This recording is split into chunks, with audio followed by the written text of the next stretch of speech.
Doing the bull dance, feeling the flow, working it. Hot stuff coming up.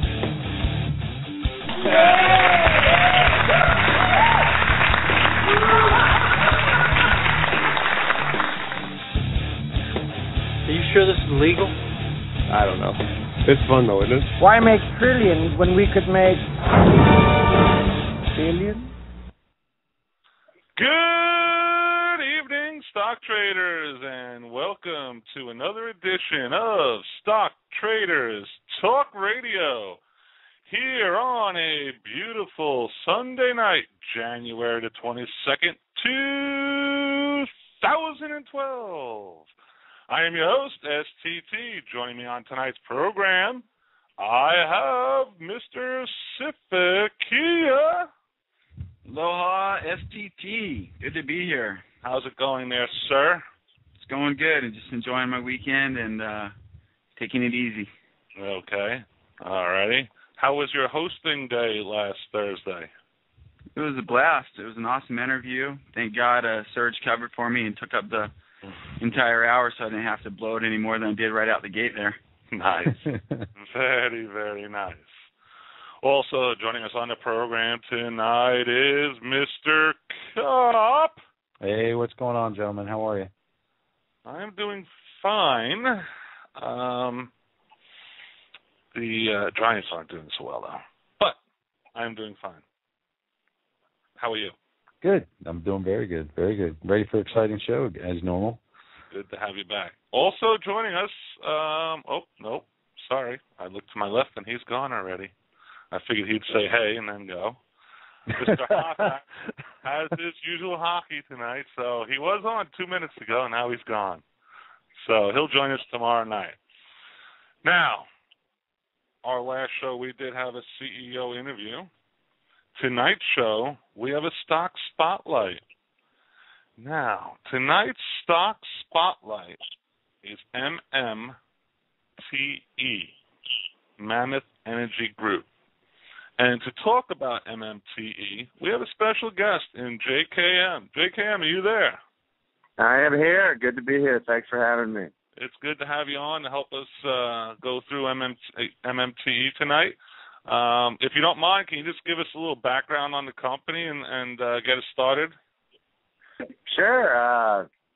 The CEO, William Lieberman, took over the company a few years back, and he took the company in a totally different direction than previous management. They were in oil and gas in Oklahoma, and Mr. Lieberman has decided to pursue lithium concessions in Chile, and he's been very successful in that endeavor over the past year. He announced quite a while back, 18 months ago or so, that he was moving in that direction, and he initially started out where he was only going to have 1,008 acres and of concessions, and he's moved forward with that. His initial phase one goal was 31,000 acres, and I believe he's up to around 24,000 now, and I'm assuming that other 7,000 has already been procured, and he'll be moving forward with a PR regarding that, and just a lot of great things happening with the company. What's the share structure look like? The share structure is 15 billion AS and 6.5 OS with some change on that. The AS was raised about a year ago. Mr. Lieberman said that the reason he made such a substantial increase from 5 to 15 was for a covenant for future endeavors. However, the 6.5 OS and the float hasn't changed in over a year. So it's my opinion that no dilution is occurring or will be occurring anytime in the near future. Well, I'm sitting there looking at the chart and the stuff that's been happening with it over the course of last week. I mean, there's a huge volume coming in there. And, I mean, that move off the 0.003 to get up to the looks like it hit 12. Is that what it is? Is that right? Yeah, it hit 12 briefly, and then the market makers took it back down. The 12 is the 200-day MA, and there's going to be a little bit of resistance getting past there. I'm assuming in the next few days, but volume is really strong. Momo is out there. Lots of people know what's coming down the pike, and it's looking really exciting for the next few months. If I remember correctly, this stock ran about this time last year too, didn't it? Yeah, eerily about exactly the same time this year. It started taking off and had a nice 3-month run, and all that was on anticipation of the concessions being acquired. And during that time, William has moved forward throughout the year. It's been a slow process. It takes a lot of money. We don't know what the concessions cost, but I'm assuming, it's a very expensive process, and for a pink sheet stock with no revenues, for him to be able to, procure these concessions has been a monumental feat. And, now we're looking at moving forward with the next phase of operations. Now, I assume you've been invested in this well over a year, correct? Correct. Yeah, probably pretty close to 2 years. And looking at the economy and what's going on with lithium and electric cars, and the Chinese are doing power grids where we're talking about hundreds of thousands of pounds of lithium required, and President Obama has issued a mandate that there be at least 1 million cars produced by 2015, and each car approximately takes 70 to 60 pounds. So, that's a lot of product. Lithium is going to be a very, very prized commodity in the next 2 to 3 years.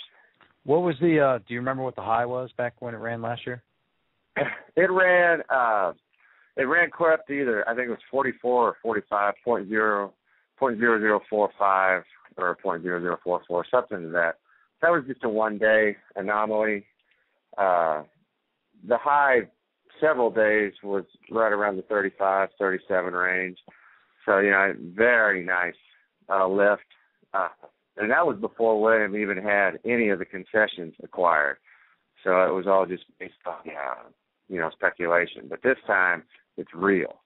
He's got a lot more things coming down, and it's going to be very interesting in the next few months. I'm looking at trying to get the chart out as far as I can. I don't want to talk about the chart yet, but I'm looking at the price band here. It looks like there's a lot of people that the average, I would say, somewhere around 15 to 18. Is that probably, you think that's accurate based off what you know? That's pretty accurate based on what I've heard. Yeah, there was extreme amount of accumulation at that 3 to 4 range. The bid size never got below right at 60 million, which is a clear and strong indication that the market makers were allowing a lot of buying at 3. So there was some strong accumulation there. All right, tell us about Chile a little bit. I mean, I know that's a huge mining piece as far as from the lithium and all that stuff. But talk to us about the significance of Chile. Well, Chile and Argentina and Bolivia is what's known as the lithium triangle. The richest deposits of lithium in the world are right there. It has a lot. It's a geographical anomaly. Has to do a lot with the volcanic activity in the area, and how the water table, which is approximately 300 meters down, is what's called brine. And what they do is they just simply pump that brine. It's a liquid form, a milky consistency, and they just pump it up out of the ground. And it's in the tropics. It's a desert climate that gets less than 1 inch of rain per year. So the sun takes care of all the work for them. They really don't have to do anything except pump it out of the ground. And then they construct these holding containers, which is basically just digging a hole in the ground with a few feet deep with a bulldozer, and the sun actually dries out the lithium, the brine to a powder consistency, And then once that's done, then they just bulldoze it up and take it to a truck where a processing plant extracts out the lithium, the potassium, and the boron, which are the three main commodities that come out of that brine. It's a fascinating process. Now, now with that triangle piece and all that, I mean, do you know what percentage for the world that's where the lithium is? Unfortunately, I don't, but I know it's extremely high. I know there's lithium in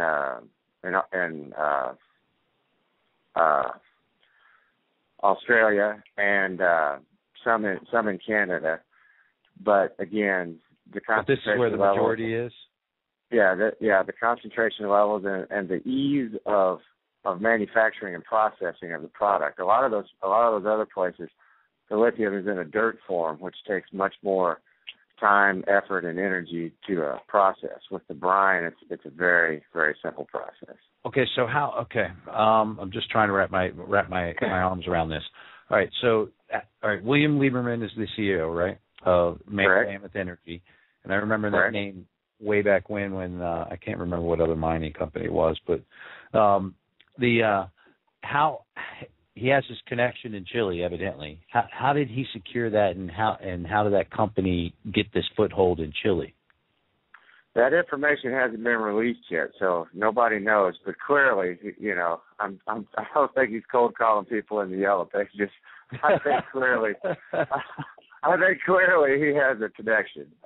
Clearly, so because there are so many major corporations down there right now, like BHP, and of course the two largest companies down there, Rockwood and SQM. They're all buying up concessions left and right as fast as they can get their hands on them, because obviously of the worldwide demand for lithium that will be, imminent in the next couple of years. Sure. What type of acreage are we talking about here? We're talking about at present 24,000 acres, and his initial goal was the 31,000 acres. And like I said, I think we'll be seeing that additional 7,000 in a PR soon. It's estimated that on the Mammoth Energy Group website and in previous PRs, it's estimated that the lithium value of the land, of market value, is between $10,000 to $30,000 per acre. So if you do the math on that, you can extrapolate some pretty substantial numbers. It would, at these levels, it would be a very good investment. I came across the Atacama Desert. What is that? Yeah, that's just where everything is. That's that desert I spoke of before, where all the concessions are located. Gotcha. And okay. Yeah, and that includes that region of that geographical region stretches through Bolivia and Argentina as well. All right, so I would assume that whatever the drill results are, wherever they start drilling down there, will be the basis of the value of what the property is in essence. That's correct. They'll have to do a geological testing process, which is called an NI 43101. I don't know what that means or whatever, but that's the name of it. And all right. and that just is just however they figure out how much. It's a testing sample of how much lithium is present in the testing sample, and how much potassium is present, and how much boron is present, and that way, they'll get a good example of what's going on. They'll clearly have to do that. It's my opinion that Mammoth Energy Group's long-term goal, which isn't that far away, I anticipate that it would happen without question in the 2012 calendar year, and I would suspect it's going to be in the first or second quarter. That Williams' long-term goal is to merge with a larger company or get bought out, whatever terminology one would want to use, so that he can get into production faster. I mean, obviously. Do you think there'll be some form of a JV or a merger? Oh, absolutely. There's no question about that. That's going to happen. All right, so we have a couple key things. The as far as the connection with Chile and how the company got the foothold is one thing we don't know. We know that with the move like it's doing right now, clearly there's no dilution. I mean, it wouldn't have done that. I mean, it just went up 200% this last week from 0.003 to closed. Went up 300% and came back down to 200% and closed at 0.0009. And so do you know for a fact on the concessions being completed, or are we're assuming that? No, you mean the additional 7,000 or the 24,000 that are already completed? The initial 7,000. The additional 7,000. Well, he hasn't PR'd that yet, but we haven't had a PR in 2 months, and usually these things don't take quite that long. So it's my estimation that Mr. Lieberman has been working diligently on other things, as well as the concessions, and he's going to, start unveiling the second phase of the company's existence. Obviously the first phase was an acquisition stage, and now that that's been accomplished, we're going to move on, to potential JVs and being bought out by a larger entity, and good things like that. So you as a long-term shareholder, what do you want to happen? I mean, of course you want the stock to go up by all means. But if you've been there, if you've been there for 2 years, I mean, you're there for a long haul. So what are you hoping that happens here in the future with the stock? Well, what I'm hoping, initially is that, obviously, pink sheet stock is a pink sheet stock. We clearly need to move forward and get out of the pink sheet market and either move forward into the OTC QB or QX market. And, by doing that, that gives a much stronger legitimacy to the company, and larger companies will look at us much more seriously. I can't imagine a functioning company being interested in the pink sheet stock. With having said that, MMTE owns a company in Chile called Limitada. It's a CLIL. I can't remember the terminology, but that's the initials of the company down there. He set up that company down there specifically because Chilean government is not going to sell any concessions to a company outside of Chile. That's just how it works. Sure. And he's also looking at concessions in Argentina and Mexico, they also have lithium deposits in Mexico. So he's going to set up an individual limitada for each individual country. So they'll just be, like a subordinate company of MMTE. But MMTE owns the limitada down there, and then the limitada owns the concessions. Gotcha. Now, I assume they have a board. We're talking about Mr. Lieberman. Is there anybody else key that's on this board or that's involved? He has a gentleman named Ashraf Shamir, and he does a lot of financial work for the company, but he stays behind the scenes pretty much. And then they have an advisory board that they have one member on, and his name is Maurice Colson, and he is an amazing asset to the company. He has 30 years experience in mining and lots of experience down in the South American region. He is on the board and an officer of a company called Lithium One. And like I say, William put him on the MMTE advisory board. So clearly one can make the connection that Lithium One might be a substantial buyout possibility for the smaller company. Is Lithium One a much bigger company than MMTE? Yeah, much bigger company. They have a share structure of around 66 million, and they traded around $1. Oh wow. Okay.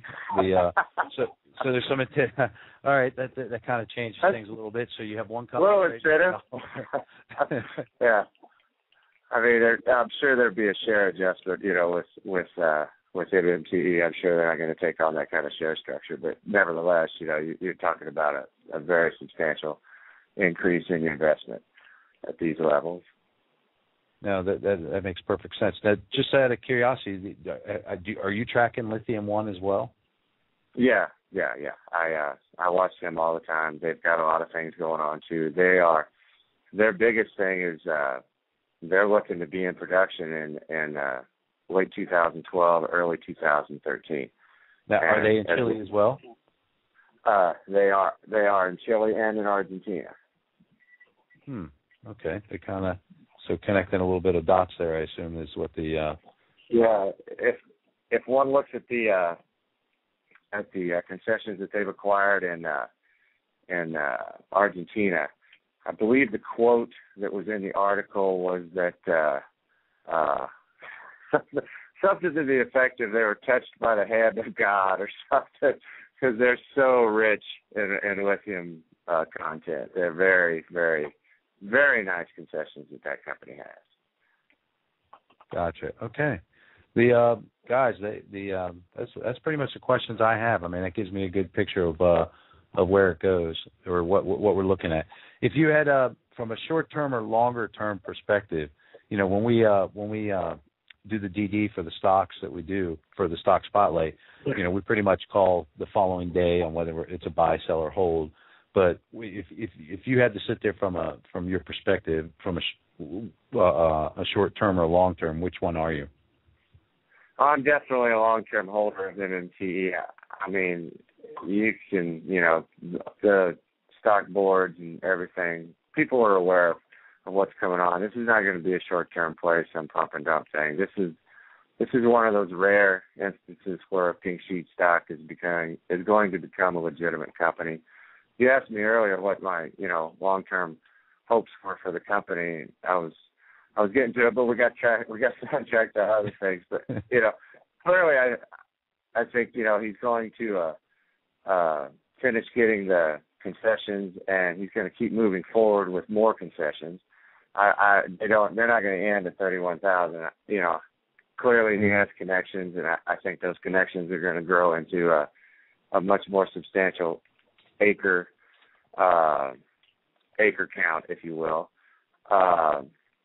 Regarding after that, I think there's going to be a movement to a higher exchange, and then I think we're going to move forward with possibly merging with a bigger company than us, but perhaps not as big as Lithium One, and then probably in a few months from that, I'm sure we'll be looking at merging with a company like that or a larger company, and a company that's more capable of doing all the process of getting it out of the ground and stuff, because that's a lot of money. And for a pink sheet stock with no revenues, it's like I say, it's pretty miraculous that he's been able to do what he's done based on the budget that he has. Sure. Well, let's discuss the chart real quick. Siffy, you have the chart?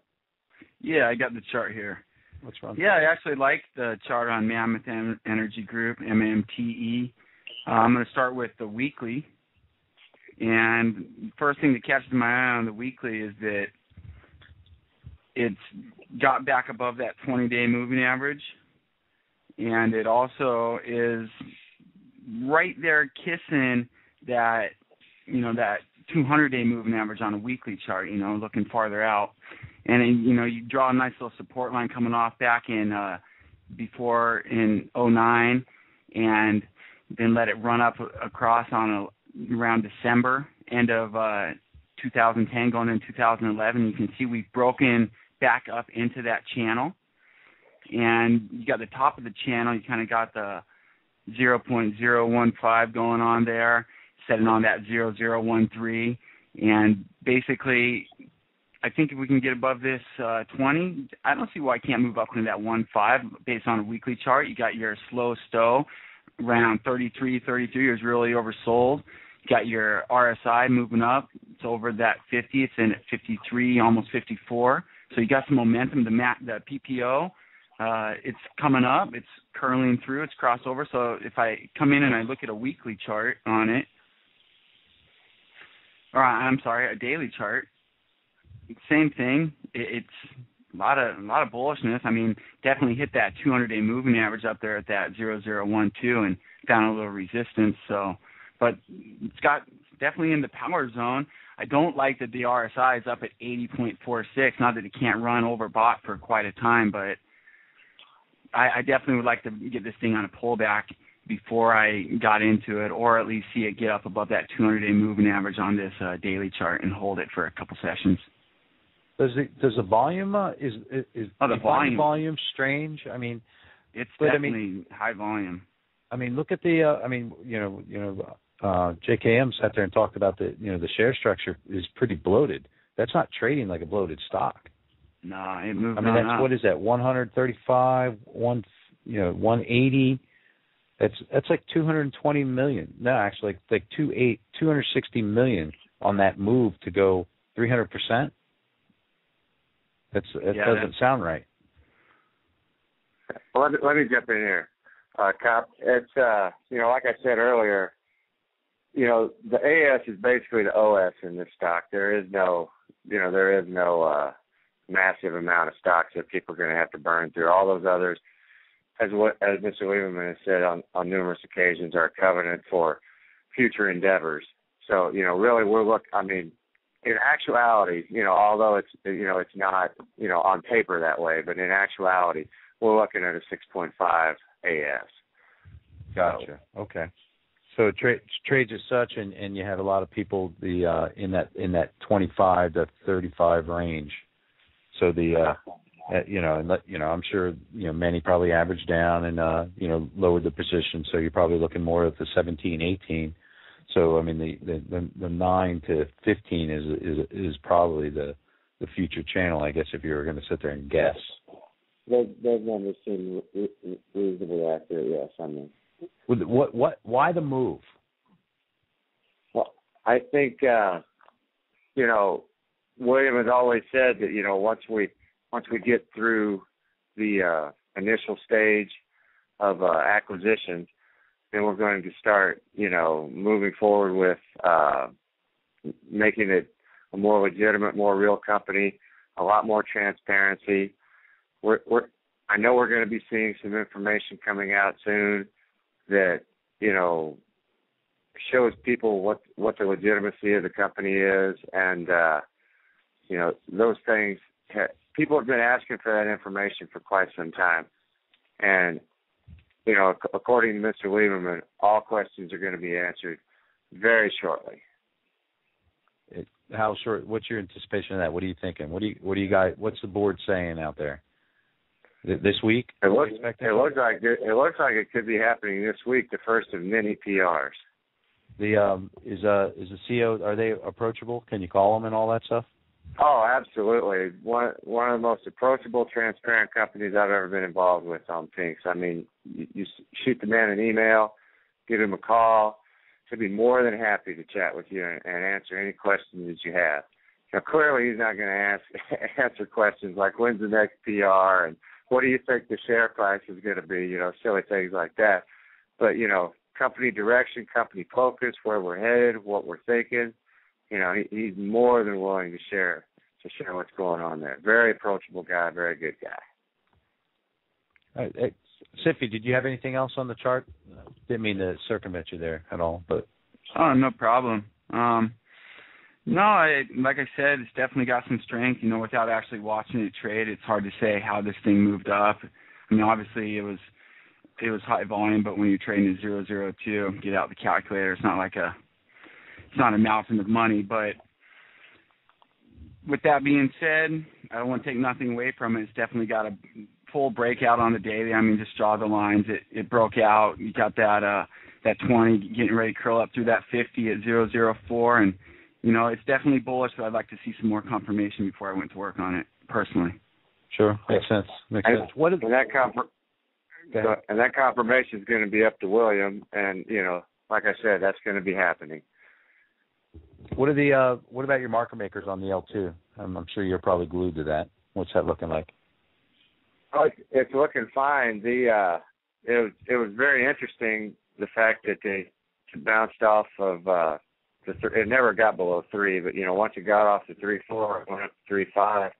The bid in the ass side got to a position where it was very nice and very tradable, just around 20 million shares to burn through to the next level, which was very substantial.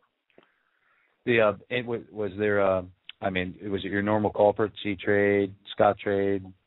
Oh yeah, it was all E-Trade and Schwab and Knight, the usual suspects. Gotcha. Okay. All right, sounds good. You have anything else to add there, J-Cam? No, just looking forward to what he's got coming out. It's going to be a lot of fun. All right. Well, we appreciate you taking the time out and being with us, man. That was pretty good. You rattled off some stuff there that I don't even know if we could have for hours figured out some of that stuff. So there's a reason why we try to grab people that have been in a stock for a long time, because they can give us the history in this short period of time. So much appreciated. Well, it was a lot of fun. I really enjoyed it, and thanks for having me on. All right. Thanks. Have a good night. All right. Thank you. All right. Very good session there, guys.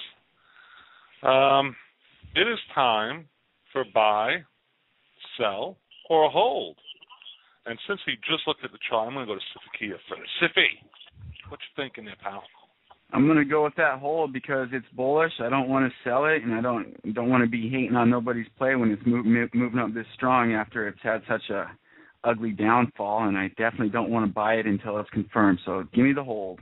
Give you the hold. Doubt I'm going to win because, the volatility in this thing, it's probably going one way or the other, but I'm going to play it safe. Probably going one way. Okay, covering all bases. Cop?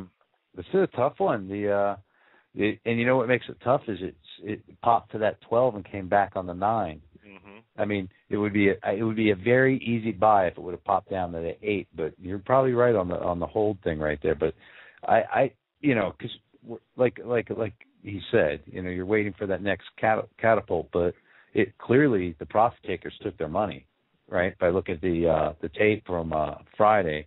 So I think you're going to get a min of 10 there. So I'm going to go with a buy. With a buy. Okay, me personally, I'm just pissed. Because I looked, Cop, as well as Siffy does, me and you rode this last time, and I actually looked at this chart 2 weeks ago. Oh, wow. To see where we were standing. And Who would have known? I said, all right, I'll just keep an eye on it. And by the time somebody reminded me about it, it was already up to 9.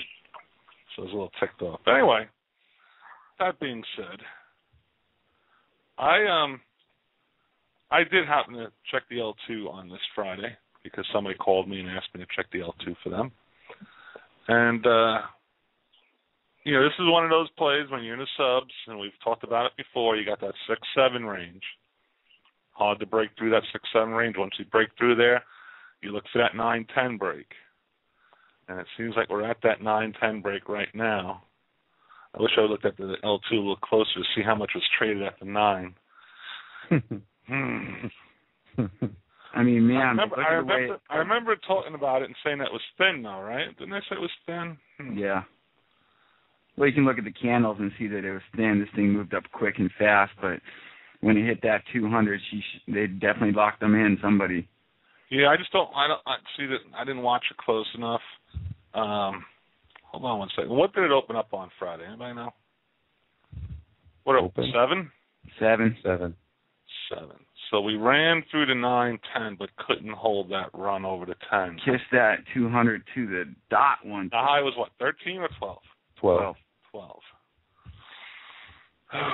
That's a tough one. 5 ticks back down to 2 ticks up. That's a tough one. Yeah, man, I'm gonna have to say that if it can hit 10 and go to 11, we'll hold that, and then from 11 to 15 is an easy run. So I'm gonna go buy tomorrow. Let's say buy. I'm thinking the same thing you are. Yeah, I think if early on we can hit that 10, 11, get through those 9s. Let's say it opens up at 9. Okay, and it takes us 10, 15 million to get through the 9 and get to 10, 11 range. I think we can hold it tomorrow. I think we can hold it. All right, so I got SIFI as a hold, COP as a buy, STT as a buy.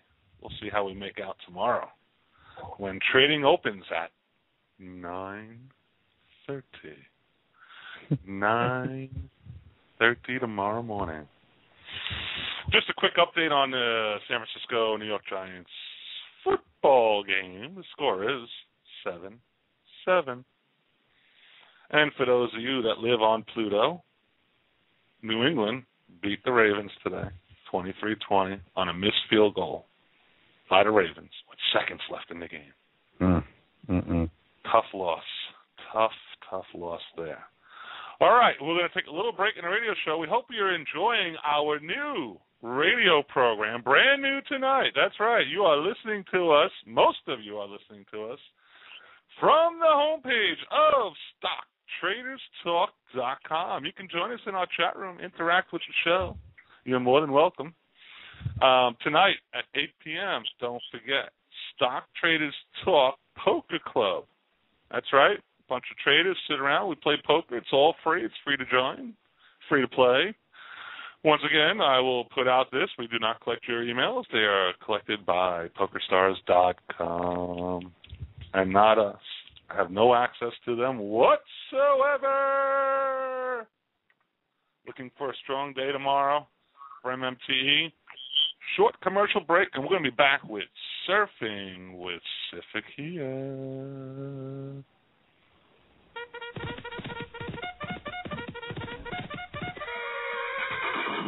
Stock traders, sound the charge and sail your way over to BlueHorseshoeStocks.com. Nowhere else will you find a simpler, more straightforward penny stock block, bounce play, momentum alert, short-term, long-term. It's all here. Get hits and ground floor opportunities before the promotion. Blue Horseshoe's track record speaks for itself with percentage gains numbering in the thousands. Sign up for our pre-market mailing list and receive picks before they're published. Welcome to Blue Horseshoe Stocks, where you're afforded the opportunity to observe a team of seasoned traders scrape and scour the market for every sub-penny, penny, and penny-plus stock with a chance to blow its top. BlueHorseshoeStocks.com. And now, a quick word from thepennybin.com. What does one penny say to the other penny? Let's get together and make some sense. Are you tired of losing your hard-earned pennies? Be sure to visit thepennybin.com and download our iPhone app where delivery of our stock plays right into your iPhone instantly. The time to start making money is now. Please be advised that you may make huge sums of money and that thepennybin.com will not be held liable.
Joining me on tonight's program, I have Cop and Sifikia. Now, before the break, I started to explain the STT Poker Club. And for those of you that are wondering, well, that's great, but how do we join? I forgot to tell you that. On the homepage of StockTradersTalk.com, in the middle column, beneath the radio show player, you will see a banner. It says STT Poker Club. Click on it. Opens a new window. Inside that new window is the fantastic, fantabulous instructions on how to join the poker club. Did that cover it all, you think, guys? Yeah, absolutely. That was pretty good. Okay. That was pretty stupid of me to tell people how to join, but oh well. All righty, let's move on with the show and to the little segment that I like to call Surfing with Sifikia.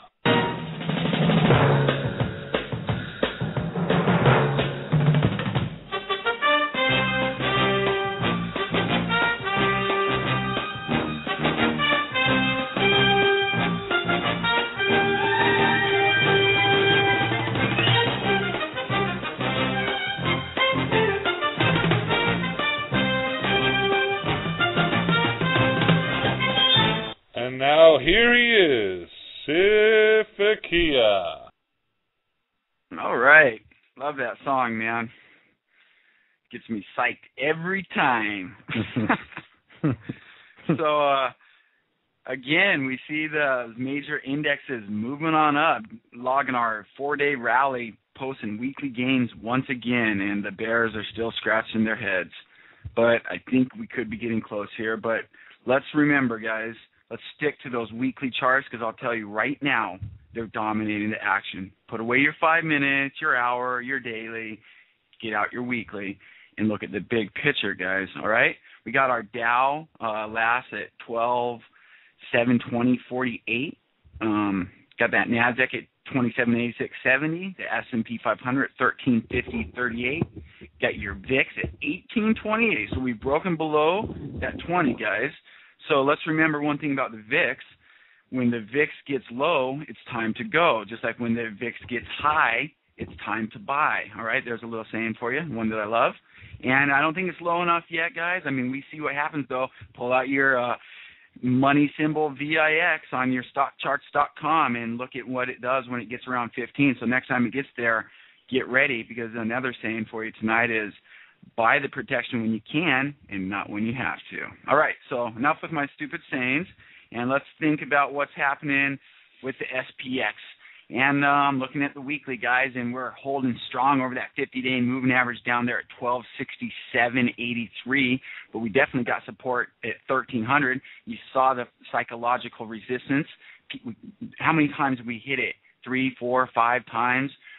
We got through it. We moved up nice and clean. We're at 1350 now. We got our RSI at 58. This thing, look what it did last time. It got over 58 and held back in, let's see, July 2010, August 16th, 2010, crossing through that 50-day moving average. Just look at the dates, guys. Look what it does when it crosses through the 50. You see that 20 come up and get through that 50 as well. Watch out. We could get a really strong rally here. You also got your MACD just coming up positive. You got your the only thing that throws me off here is this slow stow at 95.85. That's why I say, yeah, I'm ready for a pullback too. Give me 8% discount. I'll take it. But I don't want to be thinking that the end of the world's coming anytime soon until it actually proves it to me. Let the charts make the buys, the sells for you. Take the emotions out. Next week, we got a full week, guys. You saw last week how, again, the economic calendar, just every day, something on the calendar, whether it be from here or overseas, it moves it. So next week, guys, on Monday, we got some pretty big earnings, nothing that I'm really excited about. But you got Halliburton, you got Texas Instruments, and you got Kansas City Northern. You don't really got anything on your economic calendar that's worth noting. Tuesday, though, here's something that I'm going to be ready for. You got Apple, guys. And let's take a quick look at the Apple chart, just because it's a bellwether and it's something I love trading, and she moves. So looking at Apple on a weekly, still really strong. I don't want to be a seller of this, but it could also be a top. You saw it make new highs next week a couple times, each time inching up. But then when you pull it daily, you see it had that nice little pullback. I think Google has something to do with that. Kind of missing. People are starting to, wonder the tech sector, and it, stopped there, that 420.30. But anyways, I'd love to see this thing trade down. I definitely won't be playing the shares, but I will be playing the options, and I'll be looking at the action going into it. So you also got DuPont, Johnson & Johnson, good old Mickey D's, yummy. Verizon, there's one of my favorite stocks. I don't eat Mickey D's, but I'll tell you when I do, God, I love it. Verizon, VZ, guys, how can you go wrong there? The yield, the price per share, I actually think they're taking over the world, not Google after last week. But you got Travelers, Coach, Kimberly-Clark, Yahoo, AMD. We talked about AMD a few shows back, and it's been rocking just like we said it would into its earnings. So you know what they say, they run them up into the earnings, and they might be selling on that news. So keep your eye on that, and let's remember, always keep those stops in place. It's not a profit until it's sold. Then you got your 10 a.m. Richmond Fed survey. You got a 1 p.m. 2-year auction note. You got your FOMC begins 2-day meeting, all right? And you got good old Obama giving a State of the Union address. So watch that. You know he moves the market. Wednesday, earnings, we got Boeing, ConocoPhillips, United Technology, SAP, Motorola. That one I'll definitely be watching. Corning, Amgen, E-Trade, I'll be watching that because I trade with them. And, there's been so much speculation. You heard about the buyouts, the this, that. It's definitely volatile. Got Murphy Oil, and then you got Netflix. You know that thing could really take off or really get beat down, but it's something I'll be playing through the options because I want to see that volatility. You got Delta Airlines, you got Occidental Petroleum, you got WellPoint, you got Xerox. So you got a whole mixed bag there. Then on the economic front, you got your 10 a.m. pending home sales. That can move the market. 10 a.m. FHFA home price data. Same thing, moves the markets. And then at 12:30, a real market mover, FOMC statement. All right, guys? 1 p.m., 5-year note auction. 2 p.m., Fed releases economic outlook. These are all things that Wednesday, it's on. And then at 2:15, just to top it off, we got Big Ben Bernanke coming out and holding a press conference. God knows what he's got to say. But I feel like we've seen in all of our rallies, guys, all right? You look at all the big rallies. They all come from the same thing. You get a run-up. You got a lot of people looking for a pullback every day, looking for the pullback, and then who starts coming out? The president, Bernanke, you name it. Mixed with the earnings, mixed with better economic data. You saw the jobless claims drop like a rock. The week before that, they rose. That was seasonal, just like we talked about, guys. Learn the seasonality of this market because I'm telling you, time repeats itself like nothing else in this game. All right, on Thursday, we've got Caterpillar. Now, that's one that I want because I love Caterpillar. I mean, it rules the world already, machine-wise. Then you got M&M, you got Nokia, there's one. You got Bristol-Myers Squibb, you got Colgate-Palmolive, you got United Continental, JetBlue, Lockheed Martin, Starbucks. That's one my mom wants me to get into. I keep telling her no, but I'll be watching it. Time Warner Cable, Potash, there's one. What are you going to do? I missed the move. They're still sitting there on the buy room. I don't get it. Under Armour, AutoNation, and then good old Eastman Kodak. I mean, what's the point, Chubb, Motorola Mobility, and then Eastman Chemical. And then, what we got on Thursdays for the economic calendars, like we got every Thursday. You got your 8:30 a.m. weekless jobless claims, and we see how that moves it. Anybody that's up playing the futures or pre-market, you can see how it literally, you're watching the euro, and if it's good or if it's bad, huge swings. You could be up 100 points pre-market. Weekly jobless claims come out, boom, you're flat, you're negative, or you're up higher. So keep your eye on that. Also at 8:30, you got those durable goods. That's for December, of course. And then at 10 a.m., you got the ever-important new home sales. And that's been looking good. The housing market's been booming. Look at all the housing stocks. They're on a rampage. I wouldn't want to be buying them here. I might be wanting to sell some out-of-the-money calls if I got some, get a little covered call on just to protect myself. But, hey, that's another story. And then you got your Kansas City Fed survey and a 1 p.m. 7-year note auction. We got to sell that paper, pay for the old stuff. So Friday, guys, here's one for you. Ford. It's got to give me a discount. I mean, but you see the automotives, they keep going up. I mean, they're another thing that's just been kicking butt. You got Procter & Gamble. You got Altria. There's a big dividend yielder. I used to have it in the portfolio. Mom made me get out of it in her account because she hates cigarettes. We got Chevron. We got Honeywell. And then at 8:30 a.m., we got that Q4 real GDP. You hear that? Real GDP. Go figure. And at 9:55, you got that consumer sentiment. And that's going to be your week in the wrap. Play it safe. Don't hold overnight. Intraday trading, guys. Or you might wake up to an ugly mess. I mean, yeah, you can wake up to some beautiful gap to the upside, but don't want to be caught on the downside. Doing the bull dance, feeling the flow, working it. Oh, boy. That's a lot of information in a small amount of time. Did you take the notes? No, just there. I need one of those stenographer type people that do the court stuff thing to follow him. Holy mackerel.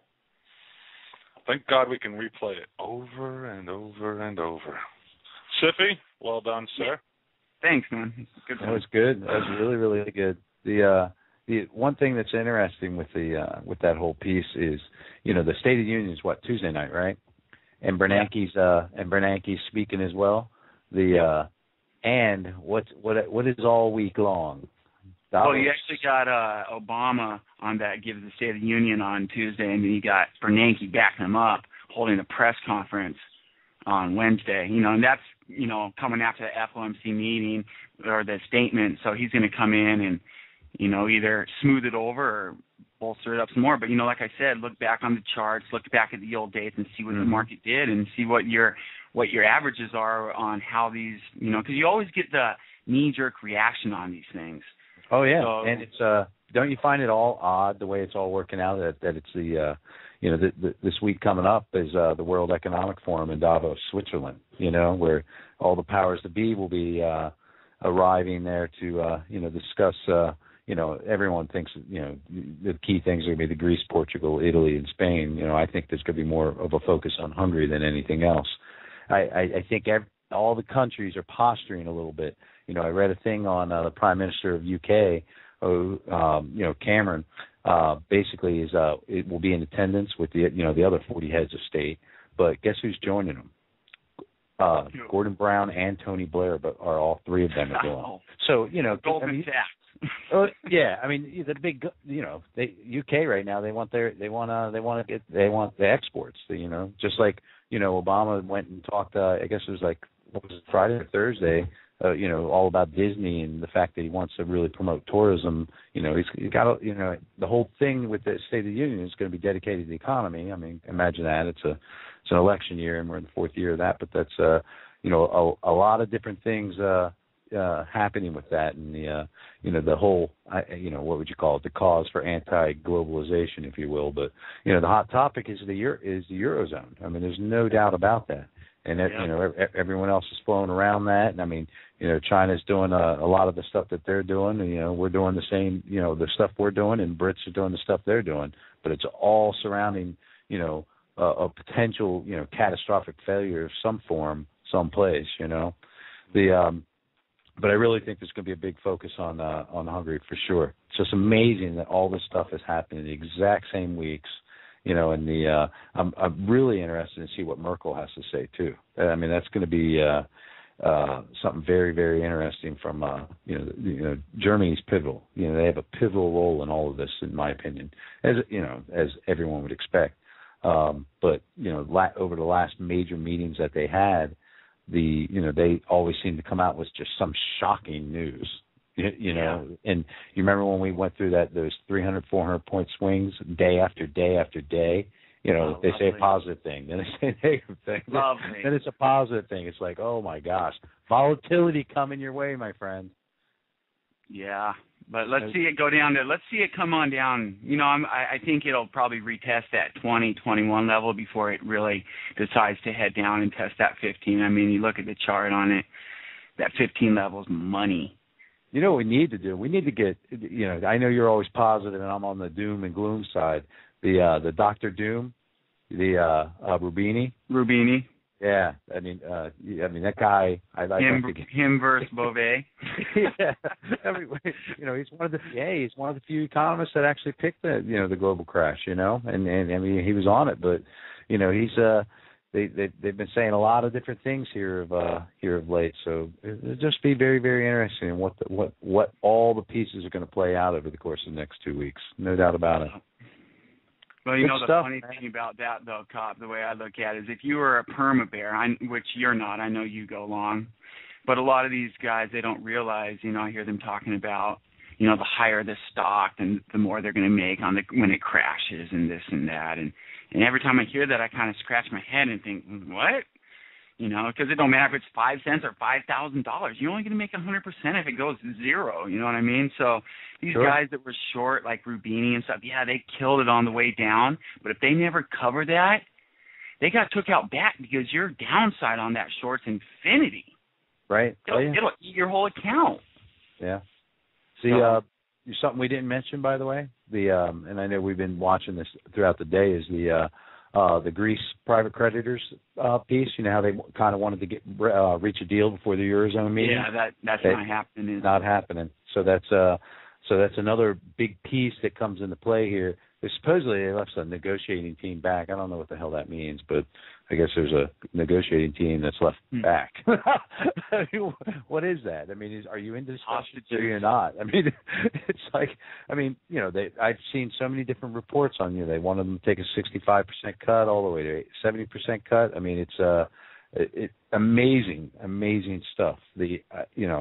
Investing in the bond market. I don't even want to get into the whole thing. I mean, you could do a couple hour show on how the Greek debt is rolled up with the IMF and with Germany and France debt and who's all money. I mean, it's all just this intricate web that it really doesn't matter which country it would fall. It affects all, and it's just amazing to see the web of that.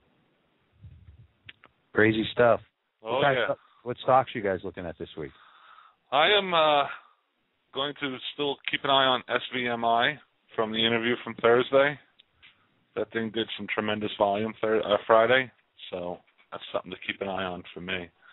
But that's about it for me this week.